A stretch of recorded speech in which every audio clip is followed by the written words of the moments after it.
What is up, internet? Welcome back to the channel. My name is Ori, and we're going to be talking Big Brother Canada live stream. All the updates you're going to need to know. Before we get into the actual live feed updates, right, and all that kind of stuff, I just kind of wanted to go over the episode, right? If you are watching this stream after the fact, I'll try and put a timestamp in the description or in the comments just so you can skip forward to just all the live feed updates, because we're going to be breaking down the alliance chart. We're going to be breaking down my power rankings. It's going to be a lot of good stuff I'm bringing to you today. So yeah, let's just start it off with some episode discussion. Julie Vu was evicted from the Big Brother house in the first live eviction of the season. It was 11-2 vote. I was a little bit shocked. I did not think Julie was going to be the first person to get evicted, especially this season. In her pre-season bios, right? Like, I got good vibes from her. I thought she was going to be able to, you know, push her way through, get kind of far in the game. But I think she just played a little too hard, a little too fast. I think that was her biggest problem, especially when I think it really comes down to Josh. So let's break it down how it kind of went, right? So going in, it was kind of weird, right? Because you had 6 people up for nominations. Who knows where the vote could go? You would immediately think they'd want to stick to team lines, right? You'd want to vote out whoever the weakest player is on the other side. But very quickly, we saw a lot of inter-team connections going on, a lot of inter-team alliances. So the first kind of inclination that I got that, oh no, this might not be going the way we think it is. Because originally we kind of thought, yeah, it's probably going to be Josh, right? Especially from like the first episodes and even like preseason, right? We kind of figured Josh would be somebody who might be the first to go. But then we see Josh go to Julie and start talking about a guys alliance. Now this right here was kind of a mistake on Julie's end, right? Like, Julie should not have then taken that information and then gone to that big group, right? So she had like a meeting in the storage room. It was Latoya, it was Beth, was Tina there too? I forget, but a whole bunch of people were in that room. Breydon was in there. And she goes, yeah, Josh just came to me. He told me there's this big boys alliance going on. It's like the Pretty Boys 2.0. Shut your mouth. No, don't do that. As I hit my mic. Don't do that, because as soon as you go spreading that kind of stuff, Julie, you're putting a target on your back for no reason. Like, I get that she was trying to maybe protect Josh and she wanted to make a group with him, but Josh didn't care. All Josh was trying to do at that moment was stir the pot up. So that was kind of the first flaw, because Latoya was in the room and Beth was in the room, which we then later go on to realize that Beth is in the big alliance. Latoya is in a big alliance with the boys, right? Jed and Tychon. So by talking to them and exposing a boys alliance, you're targeting her allies. So that instantly put Julie as like numero uno target for Latoya. Then Josh, still all crazed in this paranoia, he then goes again and says, oh, you know what I've heard? I've heard your name now, Julie. Why are you still listening to Josh? That should have been her first clue that you gotta stop. You gotta just stop listening to Josh. Because then she took that information, went to the bathroom. And that was the next kind of big thing that put the target on her, was instead of going to Latoya and saying, hey, Josh told me that you're putting my name out there. Can you believe that lie? She goes to her as like, hey, I got a lie to tell you. Is this a lie? Tell me it's a lie. Like, no, go there expecting it to be like, oh my gosh, can you believe this guy? We got to get him out. He's trying to spread these lies. But that's not the way she went about it. So that's when I started to get the idea, oh, this is not going to be good. Then we kind of get to the vote. And the vote, before we got there, we had a new addition to the game that we haven't seen before either, except in like a final 2 scenario. We got questions, right? So the way this worked, the other team, Destiny, were able to ask questions anonymously, right? So they were able to put forth a question to the different house guests. And I liked this, but I had some issues with it too. Especially going back and watching it a second time to get an idea of what the questions were like. Because in the moment, I was just so blown away with some of them, how brutal they were. Honestly, and I feel like they got more brutal as they go. Let me look at my notes here because I had written down what they were. So Breydon was first, and I feel like his question was pretty fair. It was pretty much, you've been making a lot of strong connections. How do you feel about that, putting a target on your back? And that's not a bad question, and he actually answered it pretty well. He's like, look, I'm trying to make connections with everyone in the house, not just a specific, person here or there. So I think he handled it pretty well, and I thought that question was pretty fair. Next up, you had Jedson, and his question was like, how do you feel about a final two, bud? Huh? Tell us, you got a final two? What's going on? And it's like, whoa, hey. But it wasn't that bad. It wasn't like completely exposing his game or asking him to expose his game. It was more of like, how do you feel about final twos? And then look, he actually answered it pretty well. He's like, look, right now I think it's way too early, right? It's way too early to be thinking about a final two. So I think he handled that well. Rohan's was very similar to Breydon's. It was like, how do you feel about being a target? So that question wasn't that bad either. And he also answered it well. He was like, yeah, I don't like it, but hey, you do what you got to do. It's a game. Now, this is where they start to go downhill. The next three questions, brutal. So first up, you had Josh. His question was pretty much, hey bro, why'd you throw out that there's a boys alliance? Huh? What were you doing that for? And it's like, whoa, geez, throwing him under the bus there already. But I think he answered it the best he could. He's like, nah, my motive was I was paranoid. Simple as that. Paranoia. That's what got me. Right? So I think he did the best he could with that question. Now, after that, as my phone's ringing, apologies for that. But after that, we had Latoya. So Latoya's question was also a little rough. It was pretty much calling her out. What was it again? I'm trying to find it in my notes here. Oh yeah, it was did you throw Julie's name out? And it's like, what kind of question is that? Like, that's straight up just going right at Latoya. Yeah, tell us your game. What's going on here? But Latoya handled that so well. She not only like didn't react in like a negative way to it or be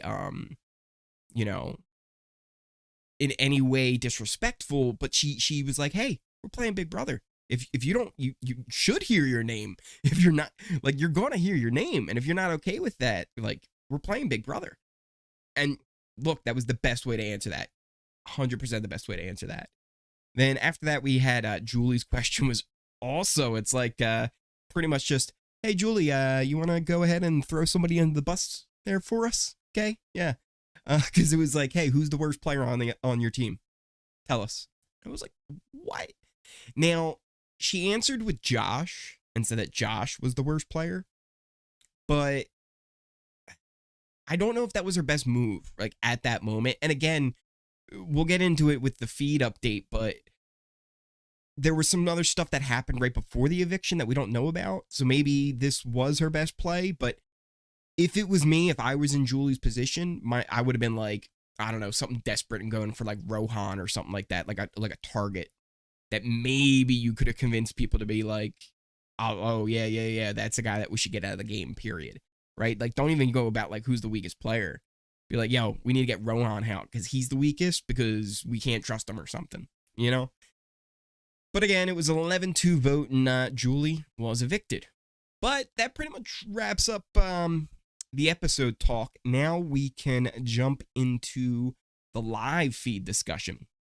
So I was just kind of alluding to it. There was something that happened before the eviction we didn't get to see. Like literally moments before the eviction, there was a huge fight. I don't know how much of it we'll actually get to see on Monday's episode, but apparently it was full of profanities and Julie went off on Josh.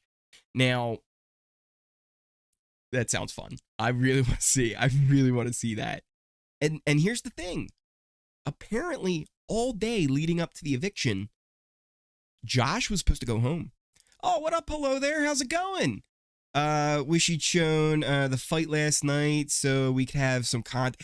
Right? I wish we would have been able to see that fight, but I think it literally happened moments before the eviction. Right? So it was like right before we came into the episode, boom, that's when the fight happened. So I don't even think there was time to like edit it down and show it to us. So I think it's going to be one of those things that they show like in the beginning of Monday's episode where it's like kind of grayed out a little bit and it's got that music behind it and stuff like that.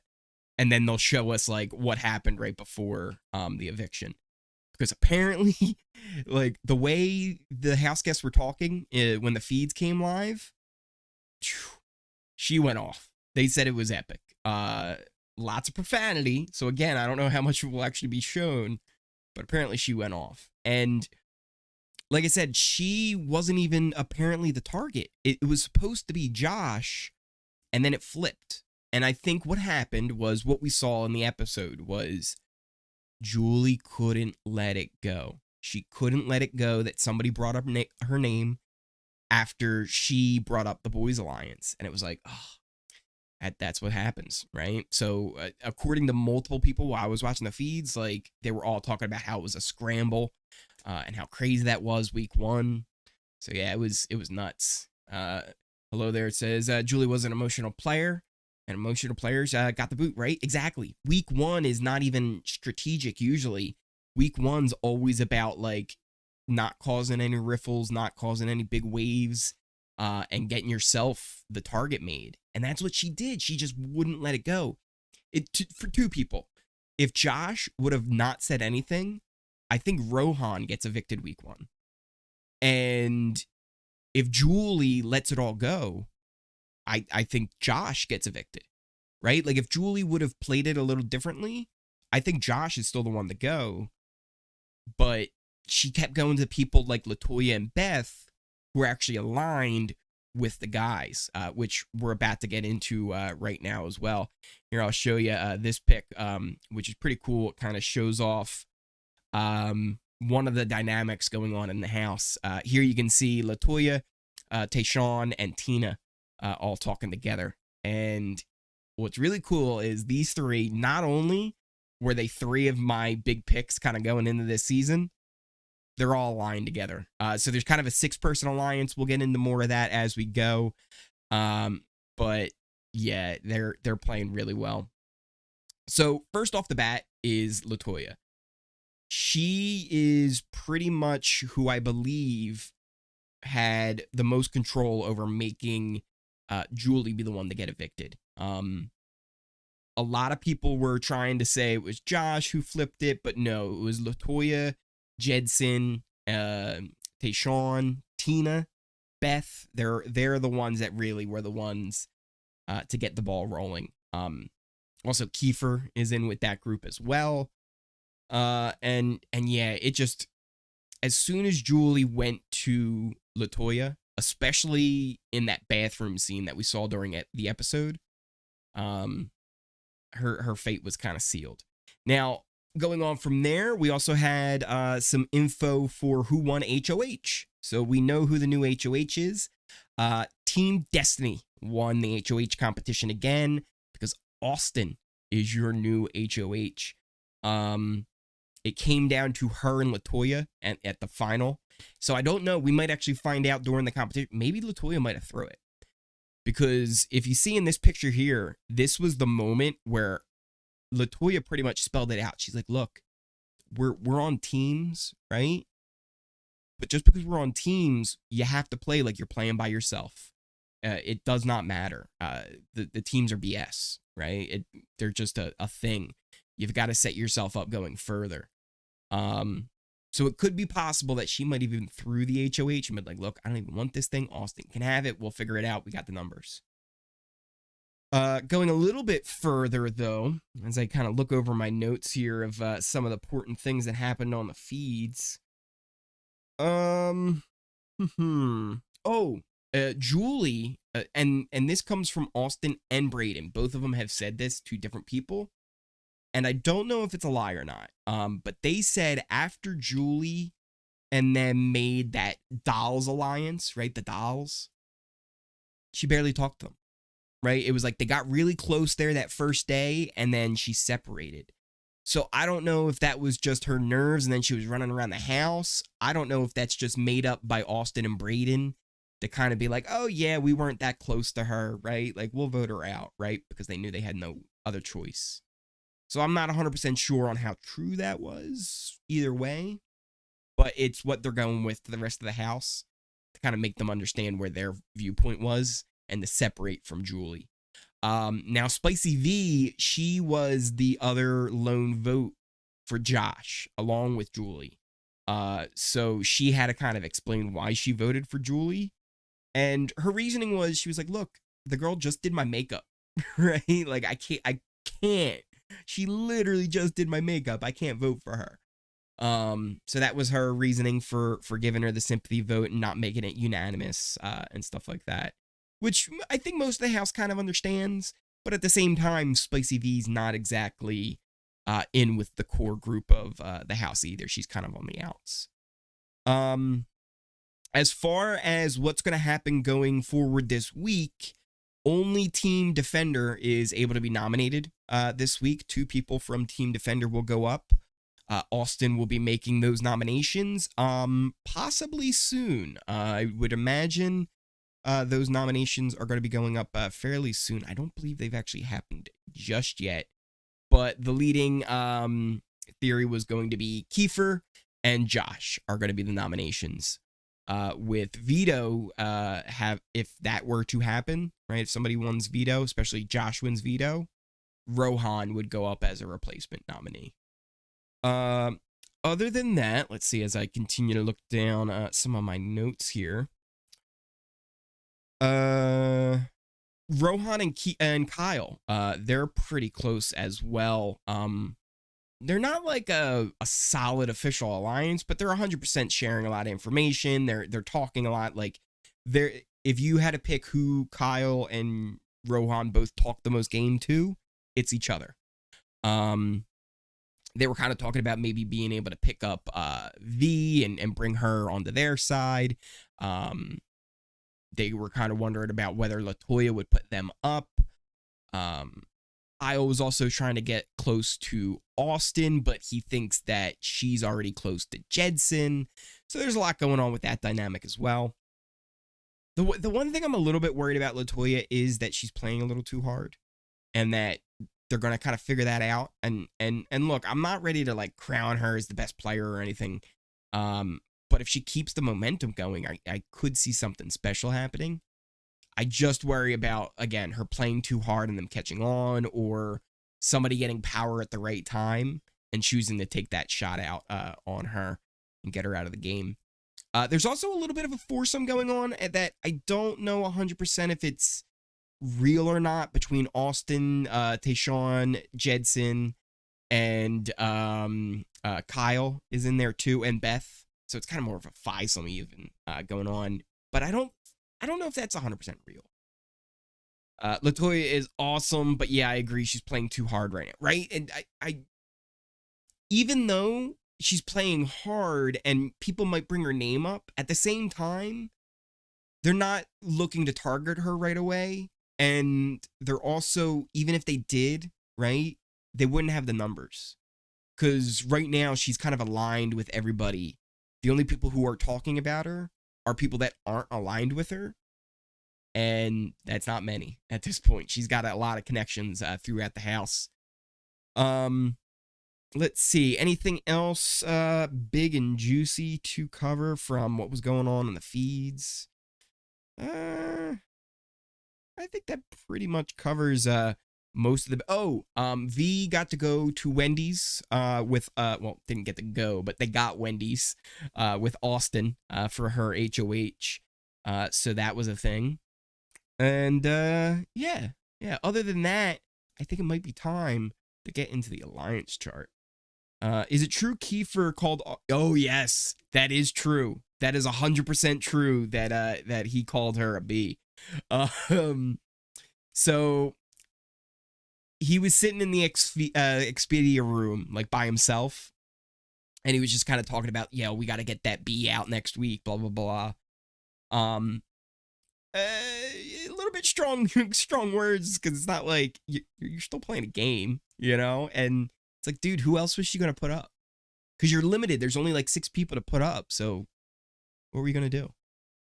But yeah, I think now is, yeah, a little disrespectful, right? Like that is, especially like this early. There's no, like, what did she actually do to you other than say she was gonna put you up? Not much, man. Like, she didn't do anything else to you. So it's like, come on, you got to go there. It's like, yeah, we got to get that girl out. We got to do, you don't have to do that. But yeah, let's get into the alliance chart. You guys ready for this? It's going to be fun. Oh no, that's the power rankings. That's not the alliance chart. Well, we'll go into the power rankings then, huh? How about that? We're in the ball pit here. So the way I have this set up is starting from the top bottom, right? You got your best players at the top, your worst players at the bottom. If you're in the ball pit, it's not a good thing. So you got at the top there, my top player is Latoya. I think she's playing awesome right now. I saw a lot of people reacting after the episode. There were people calling her like Nicole F and stuff like that, like Nicole Franzel. I was like, whoa. If you're going to make a comparison, there's 2 comparisons that I already see for Latoya. The one is obvious with her being a police officer, Derek. But the other one, because when I see Latoya, this is what I see. A strong, smart, beautiful woman who in the beginning of the game knew that that was going to make her a target. So what did she do? She went out and found a strong alliance. Sound familiar? Yeah, Danielle from BB3. That's almost exactly what she did. So, again, I think if she can keep the momentum that she has right now, she can go very far in the game. Next up there, you got my boy, Tychon. He's playing really good as well. Not once have I heard anybody talking really bad about him at all. You know what he's doing too? That I don't know 100% if it's him really not feeling comfortable in the house, because that could truly be that he's uncomfortable and feeling awkward and stuff. But he keeps bringing up, he's like, man, I don't know how people don't quit this game more. And he's like, it's so hard in here. I think it might be a little bit game. I think he might be like telling people that to be like, oh yeah, I'm not comfortable in here. But he's making really good relationships with everyone. Almost everybody likes Tychon at this point. They're all pretty much working with him. Anytime somebody's with him, they're talking game and being real comfortable about it. Next up, third person in the rankings, we got Tina. She's another one that preseason, I think a lot of people weren't given the full credit of how good she was going to be. You know who the one person who's been on the Tina bandwagon the entire time is? Kevin Martin. Kevin Martin has been saying that Tina was going to be a phenomenal player way when the cast was first revealed. And she's really showing that. She, has made a really good connection with Beth and Tera. And she's also made a really good connection with Latoya. Her and Latoya talk game a lot. And I think those two really trust each other. Like the main 4 that I think trust each other the most, Latoya, Tychon, Tina, and Jedson. That 4 is very, very tight. Next up, number 4, I got Spicy V, and I put her this high for a couple reasons. One, she won that first competition, and look, props to her, because I don't think anyone thought she was going to be the winner of that thing going into it.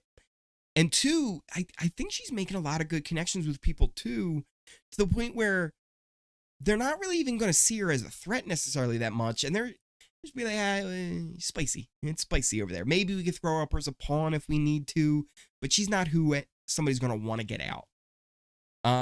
So I think she's got a really good chance to go pretty far. After that, Jedson, he's put himself in a really good position too. Like I said, in that big alliance that we'll get to in a little bit. But he's also making good connections with the girls. Austin, she was HOH this week. The last person to leave her room last night was Jedson. Not anything going on that way necessarily. I don't know if there's necessarily a lot of showman stuff going on, but they were in her room, very last two people, and he was the last one to leave, kind of just talking game, who they feel comfortable with and stuff like that. After Austin, who's right below Jedson there, who again is playing really well. She just won HOH. She's making good connections with people like Breydon and Spicy V. Right under her, we've got Kiefer, and I have him that high because, again, he is in with kind of the numbers, right? So we'll get to that with the alliance chart. I should have started with it. But again, we're going live here. Right underneath there, and this is a last minute switch. I did have Beth just under Kiefer, but I've switched that with Tera, and here's why. Just before I went live, like not much longer ago, because right now the feeds are actually down for BBcan. Just before I went live, Latoya, Tychon were in the bathroom, and Tychon got Latoya to admit that both of them don't really trust Beth that much, and they don't exactly know why.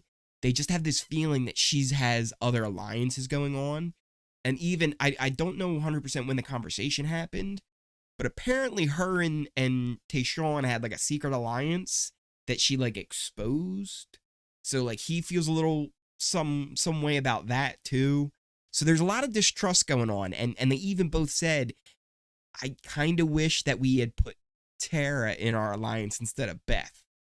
And again, we'll get to that as I show the alliance chart. So yeah, that was a last minute change where I actually put Tera above Beth, because they were even talking that, look, they were like, look, we got a 6-person thing going on here, but maybe we take her out at 7, right? So they're already planning that down the line they might backdoor her.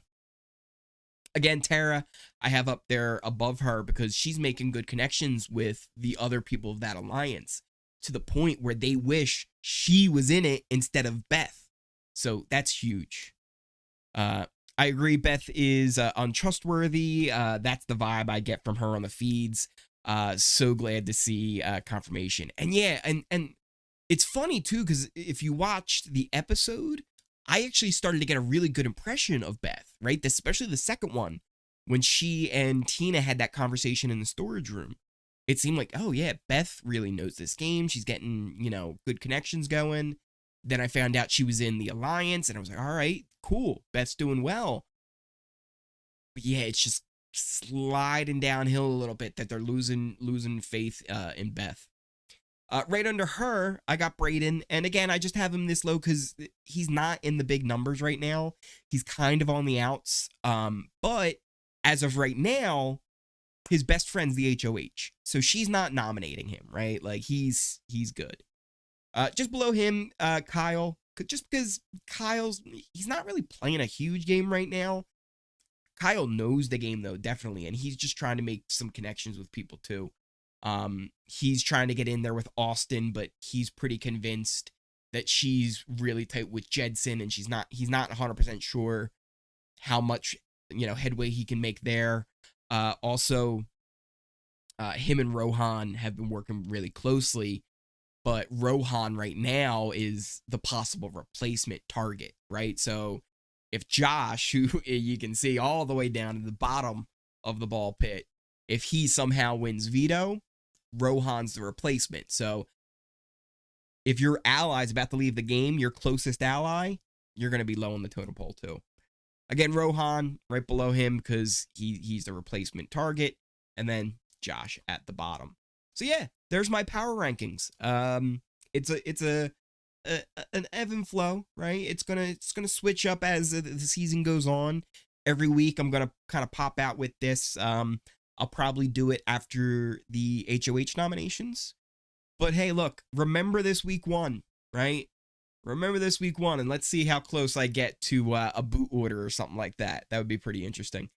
But let's get the alliance chart up here and give you a better idea, too, of why I think a lot of these rankings are the way they are. So here we go, ladies and gentlemen, the debut of the new alliance chart. Here we go. So you can see there in the middle, we've got our biggest alliance of the season so far. They're called the Sunsetters. Jedson, Tychon, Latoya, Tina, Beth, and Kiefer. A 6-person alliance known as the Sunsetters. Now, just below them, you do have kind of their lieutenants, I guess you could call them. They're close allies that aren't officially in the alliance with them, but they've got bonds with enough where they're going to get them to vote their way. It's Tera, Kyle, and Austin. Now, underneath there, you also have the 4 people that are kind of on the outs of that alliance. Spicy V, Breydon, Josh, and Rohan. I'm still getting used to all their names. It's getting oh, we'll get there. We'll get there eventually. But we also have the 2 teams on either side there, Team Defender and Team Destiny.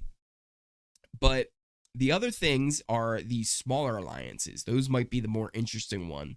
So I have the dolls there just because I don't think they have necessarily a new name. But you can also see Spicy V. She's a close ally of the dolls. And you can also see the power trio up there as well with Latoya and the Undercover Brothers. I don't think they have a name for their trio. So I'm just kind of referring to them as the power trio. That's kind of what they called themselves on the episode. I think it works. And then the other little duo that you have going on is the one I mentioned with Kyle and Rohan. I don't think they have a name, right? But they are 100% working together and sharing a lot of information.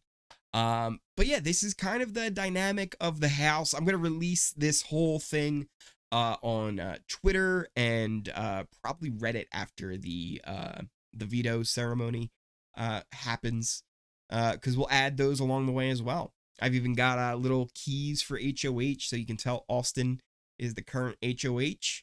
And again, this will be updated throughout the weeks and throughout the season as things change, as new alliances form, alliances break, people get evicted. We'll see how it all goes. But yeah, other than that, that pretty much covers most of what I've got.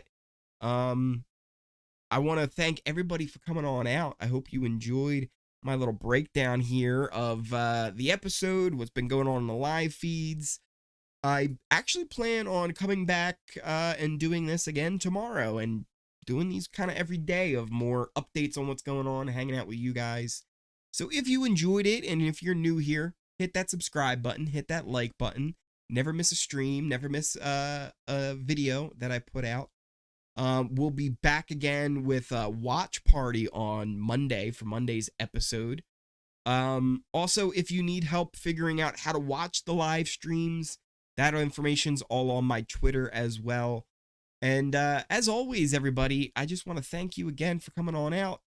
And we'll go to the big screen here as I give our send-off. Be kind to one another. It's one thing I want to put out there is I've seen the Big Brother community getting darker, right? People are really starting to get personal with things that are happening in the game. And when one of their favorites gets eliminated. And you just have to remember, at the end of the day, this is a game. These are people playing who have feelings. These are people playing that have family and friends watching at home. Take it easy on them. Because even if you think they deserve what you're giving to them online, whatever they did in the house, they might not. Right? They might not. And you never know exactly how somebody's doing when you see them on a screen.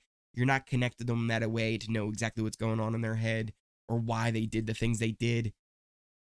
But once they leave the house, once they get to the real world, let them be. But that's it, everybody. I hope I can leave you with that kind and positive message of go on out there, enjoy Big Brother, talk about Big Brother, talk about your favorites, and I will see you all next time.